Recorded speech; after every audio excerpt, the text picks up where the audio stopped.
La guérison. La guérison, c'est... La guérison, on s'y colle quand on est malade, et quand on est malade, on veut guérir.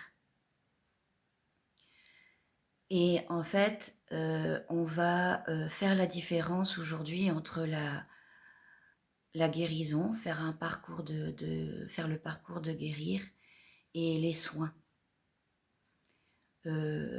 On a eu des mauvaises informations. On croit que pour guérir de quelque chose, il faut se donner des soins. Alors on paye, quel que soit le soin, on va payer quelque chose et en échange de cet argent, on va exiger de ne plus être malade. On va exiger une guérison. En soi, on ne fait rien. On n'a rien fait. On a juste payé. On a juste dépensé, donc on s'est vidé de quelque chose pour obtenir quelque chose. Donc en rien, on a été responsable du aller mieux. Donc la guérison, c'est la responsabilité dans la volonté unique qui nous appartient de manière unique, la responsabilité de notre maladie. Ma maladie est la mienne, c'est moi qui la porte. Il n'y a que moi qui peux guérir.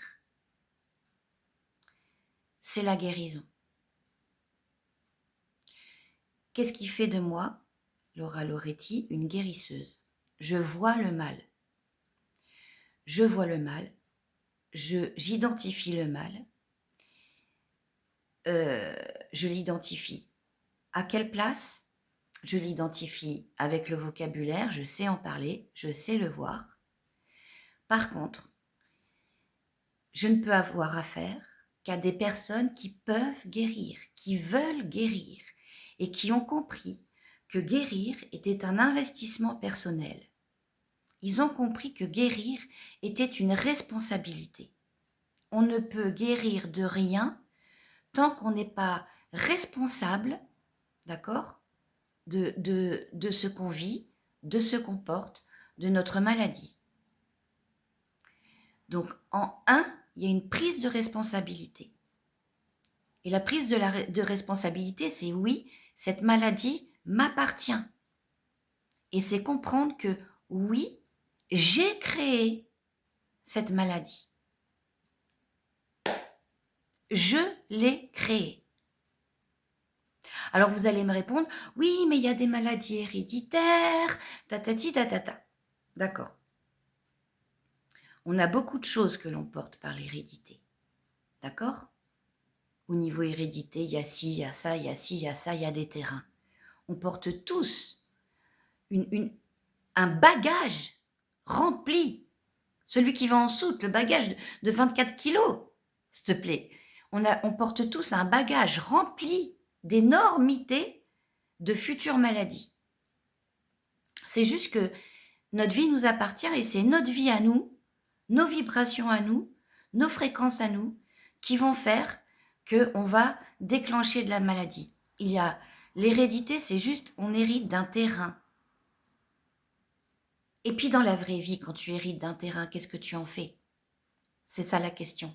Quand tu hérites d'un terrain, qu'est-ce que tu en fais? Est-ce que tu poses un château?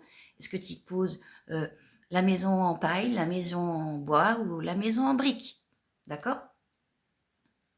Donc que fais-tu en fait de ce terrain? Il n'y a que toi qui peux transformer les choses. Il n'y a que toi qui met en place des choses. Qu'est-ce que la maladie? C'est le mal a dit. Alors on embrouille un peu comme ça les systèmes neuronaux, on ne comprend pas ce que c'est que la maladie. Pourquoi? Parce qu'on a mis la devant.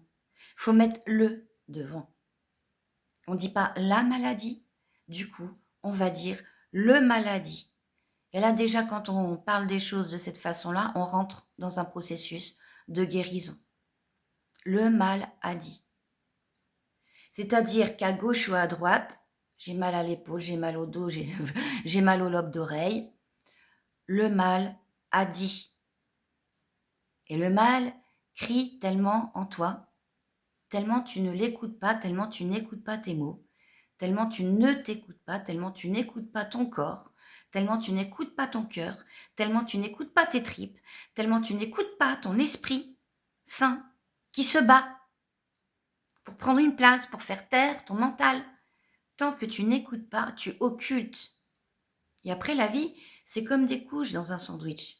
La vie, c'est pour tout le monde pareil. On cumule des choses. Et ben, on regarde ce qu'on cumule.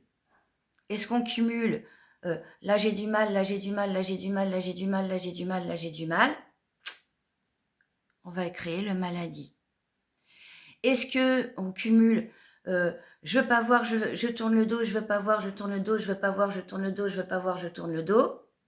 Bah là, tu vas être dans des situations de vie où tu seras obligé de voir. Et tu seras obligé d'y voir clair. Et tu verras quoi? Bah, tu verras que tu es piégé. Tu verras que tu n'as plus aucune solution de rien. Tu verras que... et là, tu vas dire, j'ai pas le choix. C'est comme si, c'est comme ça, bah faut faire avec. Création de la maladie. Ou alors, tu vas te retrouver d'une faiblesse absolue. C'est ce qu'appellent les gens appellent ça le burn-out. Hein. C'est-à-dire, hop là, il y a tout qui se décroche, poum, ça explose. Je peux plus faire ça, je peux plus faire ça, je peux plus faire ça. Je peux plus faire, je peux plus faire, je peux plus faire. Il y a des accumulations, des couches de je peux plus faire. Et dans le je peux plus faire jusqu'à immobilité totale et complète de ton corps, de ton esprit et de tes énergies. Sacrée maladie, ça aussi. D'accord? Donc, la maladie, c'est ou bien ce que tu hérites effectivement de tes gènes et que du coup, tu vas le mettre en place, le genre de phrase oh, bah oui, bah moi, ma mère, ma grand-mère, oh, bah elles ont tout eu un cancer du sein. Puis hop, tac, ça enclenche. Puis hop, tac, dans ta tête, ça y est, tu vas déjà commencer tu vas penser au cancer du sein. Et comme tu penses au cancer du sein, c'est-à-dire, oh, bah moi, je vais essayer de pas en avoir un. Alors, je vais faire des tas de trucs où je vais pas avoir le cancer du sein. Ouais, bah tu penses au cancer du sein, en fait. C'est pas que tu annules le cancer du sein, c'est que tu lui fais de la place au cancer du sein. C'est justement en n'y pensant pas, en décrochant de ça, en arrêtant d'y penser, que tu ne l'auras pas, ce cancer. Tout inversé, en fait. Donc, tu dois remettre les choses à l'endroit. Un peu comme les mamans qui sont stériles, elles ne peuvent pas avoir de bébé, elles adoptent un enfant, elles ont l'enfant adopté, boum, elles tombent enceintes. Elles ont quitté le système neuronal, mental, dans lequel elles sont faire un bébé, faire un bébé, faire un bébé, faire un bébé. Parce que plus on veut faire un bébé, moins on peut en faire un. Et tout est comme ça, en fait. Donc, pour traiter le maladie, il faut repérer où il est et faire ce qu'il faut pour l'annuler, en fait. Faire ce qu'il faut pour l'annuler. Faire ce qu'il faut pour... en fait, dans la guérison, il n'y a pas de zone grise. Le point de départ, c'est annuler tout ce qui est zone grise. Et annuler tout ce qui est zone grise, c'est justement arrêter de faire tourner le petit vélo. Ça, c'est les débuts. On arrête de faire tourner le petit vélo. On annule tout ce qu'il y a à annuler. On fait tout ce qu'il faut, tout ce qui est en notre pouvoir, tout ce qui est nécessaire pour vraiment annuler cette zone grise, pour qu'il ne reste que le blanc, le noir, le jour, la nuit, le oui, le non. D'accord? Déjà. Et ça s'appelle faire de la place. Il y a ou la gauche ou la droite et il n'y a rien au milieu. Bah si, au milieu, c'est comme la balance. Du moment où tu as éliminé, d'ailleurs on le dit, agite ta matière grise. J'utilise ma matière grise. Bah ça déjà, c'est les gens qui acceptent la matière grise. L'expression parle d'elle-même. J'utilise ma matière grise. Agite ta matière grise. Ça veut dire, hein, l'expression d'autrefois, c'était ça. C'était, allez, réfléchis, réfléchis, réfléchis, réfléchis. Même avant, on nous conseillait ça. Oui, bah, il n'y a pas que le oui et le non. Hein, il y a aussi le entre-deux. Et puis, bah, faire de la place au entre-deux, et ben tout, bah, c'est faire de la place à la maladie, en fait. C'est faire de la place à la maladie. Quand tu, justement, Quand tu te prends la tête, l'expression «je me prends la tête», c'est justement que tu agites ta zone grise, tu utilises ta zone grise, tu es dans ta zone grise, voilà, et tu es en plein dans la zone grise. Le blanc et le noir sont mélangés, tu es dans du gris et tu patouilles dans du gris et tu t'en sors pas, tu es renfermé dans du gris, tu t'enlises et c'est très, très, très, très, très fatigant. C'est éprouvant pour la tête, c'est fatigant physiquement parce que là, tu es dans des mauvaises énergies. Mauvaises énergies. Même si tu es à fond dans le noir, au moins tu es à fond dans le noir, bah c'est pas mauvais parce que ça reste fluide. Si tu es à fond dans le blanc, bah c'est pas mauvais parce que ça reste fluide aussi en fait. Donc la maladie c'est ça, le mal a dit. Et le mal il a dit réfléchis. Le mal il a dit tolère, tempère, etc., etc. Le mal il a dit non, ne regarde pas ce qui est là, vraiment, réellement sous tes yeux en fait. Voilà, tu as d'autres solutions. Le mal, il a dit, tiens, te confronter à ça, ça va vraiment te déranger. C'est pas ça l'équilibre. L'équilibre, c'est de faire des choses qui dérangent pas. Bah, eh ben non, pas du tout. Trouver son équilibre, c'est aller exploiter, c'est aller explorer, en fait, ce qui a fait que tu mélanges tout. Et on peut pas tout mélanger. Tout ne se mélange pas. D'ailleurs, il y a rien qui se mélange. Pas de zone grise. Déjà, quand tu commences à pratiquer ce point-là de départ, pas de zone grise, pas de zone grise. Il n'y a pas de entre les deux. Il n'y a pas de mélange entre les deux. Alors, il y a un entre-deux, effectivement. Mais le entre-deux, c'est l'équilibre. Du côté gauche, du côté droit. C'est l'équilibre. Parce que dans la vie, de toute façon, dans toute science, vraiment, réellement, dans toute science physique, dans toute science quantique, en fait, l'équilibre annule les choses. Pourquoi? Parce que quand il y a un équilibre, boum, ça s'associe, ça danse ensemble et puis ch'touk, ça éclate. Il se passe quelque chose dans l'équilibre. L'équilibre, c'est vraiment annuler. L'équilibre, c'est le point zéro. On parle de point zéro. Qu'est-ce que c'est le point zéro? Il est où le point zéro? Oh bah attends, il est là, il est au milieu. Oui, non. Le point zéro, c'est quand tu as réussi à éliminer la zone grise. Le point zéro, c'est quand effectivement, tu as réussi à faire taire le mental pour laisser ton esprit prendre toute la place. On dit bien l'esprit sain dans un corps sain, non? Donc, j'ai envie de te dire, dans ta tête, la vie, c'est l'esprit se bat contre le mental. Et l'esprit, il veut prendre sa place. Parce que c'est beaucoup plus simple d'agir sa vie avec l'esprit. Parce que c'est l'esprit qui va capter tes informations de l'intérieur. C'est pas le mental. Le mental, lui, il capte les informations extérieures. L'esprit capte les informations intérieures. Quand l'esprit et le mental sont bien équilibrés, dans ta tête, ça fait une place. Ah, bah là, ça fait une place à beaucoup de création, justement. Ça fait beaucoup de place à la création.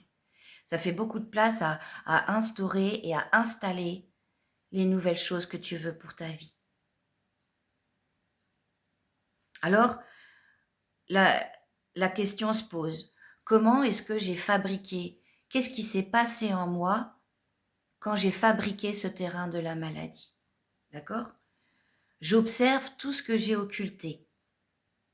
Je me regarde et je me rends compte que là, oui, j'ai pris la fuite, que là, oui, j'avais une opportunité que je n'ai pas saisie. J'observe mes peurs, j'observe ce que mon langage intérieur me dit. Qu'est-ce qu'elles me disent, mes tripes? Mes tripes s'agitaient dans tous les sens, j'ai pris ça pour de la peur. Et du coup, par peur, j'ai fait le choix de partir en courant. Et on se pose ces questions-là pour en arriver à se demander jusqu'où suis-je capable dans mes actions, d'accord? Ou jusqu'où suis-je responsable dans ma vie intérieure d'acter, donc de agir, d'accord, pour l'équilibre. La guérison, c'est l'équilibre. La lumière se trouve dans l'équilibre. L'amour de soi se trouve dans l'équilibre. Dans l'équilibre. Où est-ce que je suis capable? En quoi est-ce que j'exerce mes capacités pour agir? Pour agir toutes les 5 minutes, toutes les 2 secondes dans ta vie, pour cet équilibre. D'accord? Parce que l'équilibre, tu annules la matière grise et tu assumes la dualité. Donc quand on élimine la matière grise, on va assumer la dualité.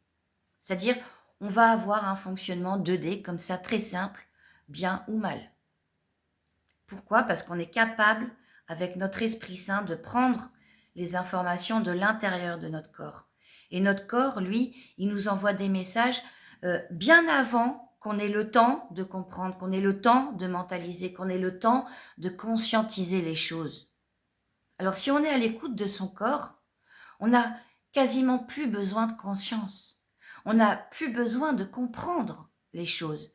Parce que c'est très rapide de faire avec ce que le corps nous envoie. On peut parler d'instinct ici. Parce que l'instinct, il est dans nos tripes, il est dans notre ventre, il est dans notre cerveau neuronal, d'accord, des émotions. Et si on sait bien écouter ce cerveau-là, donc par l'esprit, alors on va pouvoir mettre en place des choses intéressantes pour la guérison. Donc voilà ce qu'est la guérison. La guérison, c'est cette recherche d'équilibre pour l'annulation d'une trop forte dualité, pour l'annulation d'une trop forte zone grise. La guérison, c'est allumer la lumière, y voir clair sur des choses, même si c'est inconfortable. Les gens, ils disent sortez de votre zone de confort. Bon, pour ceux qui ont compris, la zone de confort n'est pas ce qui est confortable. Alors, oui, ça l'est aussi, mais pour nombreux, la zone de confort, c'est aussi ce qui est inconfortable. On retourne dans l'inconfortable parce que on travaille beaucoup, mais est-ce qu'on est prêt à vivre le confortable? Est-ce qu'on est prêt à vivre le bonheur? Est-ce qu'on est prêt à vivre la richesse? Et tant qu'on n'a pas fait le travail nécessaire pour être prêt à vivre la richesse ou quoi que ce soit, alors on va se détruire soi-même, on va s'autodétruire. Ah oui, auto-sabotage, voilà. C'est le mot qu'on utilise aujourd'hui. D'accord? Donc l'équilibre, c'est effacer ce qui n'a pas de place dans mon raisonnement.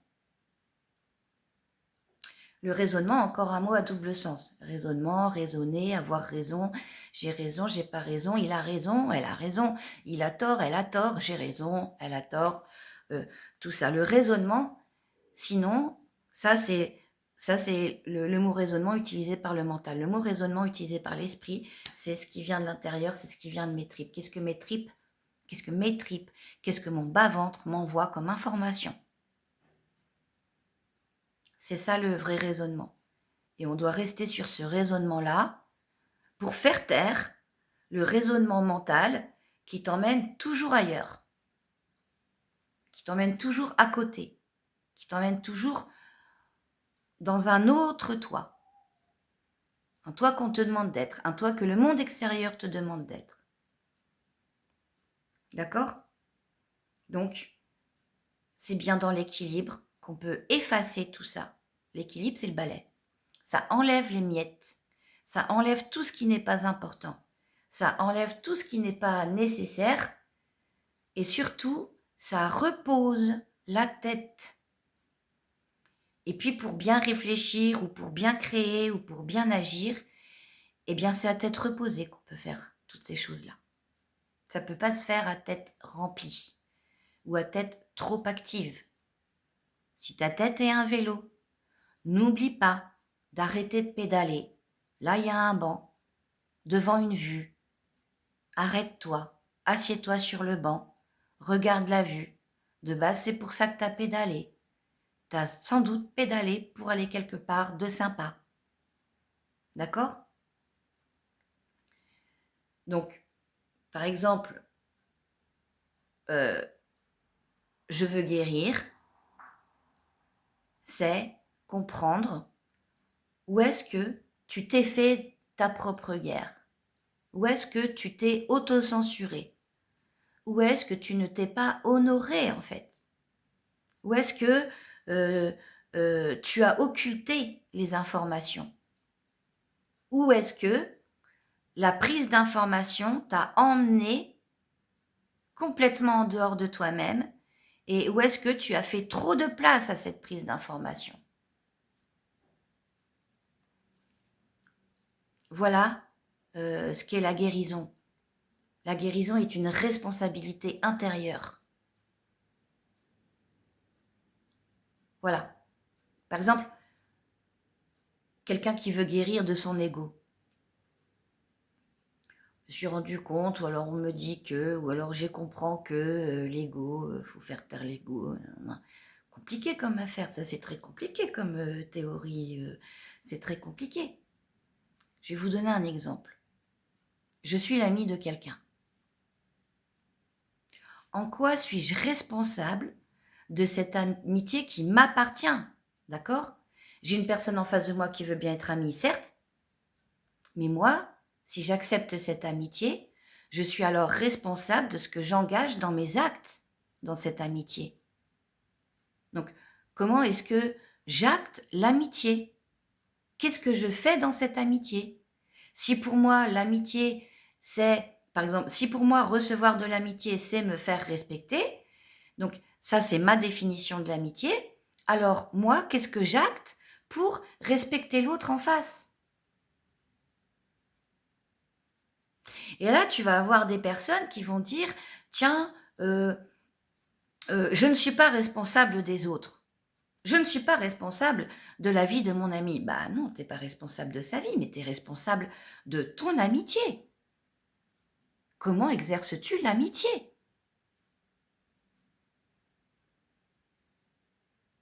Est-ce que c'est de l'amitié de quand ton ami est en panique ou je sais pas, te demande de l'aide? Est-ce que c'est de l'amitié de dire euh, euh, non, je ne t'aide pas, non, je ne vais pas t'aider. Alors bon, bah là, ouais, non. Là, le sujet n'est pas bien bon parce qu'il y aurait matière à philosopher, il y aurait une vidéo d'1 heure et demie à faire en fait là-dessus quand même, du coup, carrément. Parce que bien sûr, qu'en tant qu'ami, on peut dire je ne peux pas t'aider et ça sera la meilleure aide qu'on peut apporter à l'autre. Bien sûr. C'est pas un bon exemple. Hop, on annule tout. Du coup, c'est la fin de la vidéo pour aujourd'hui.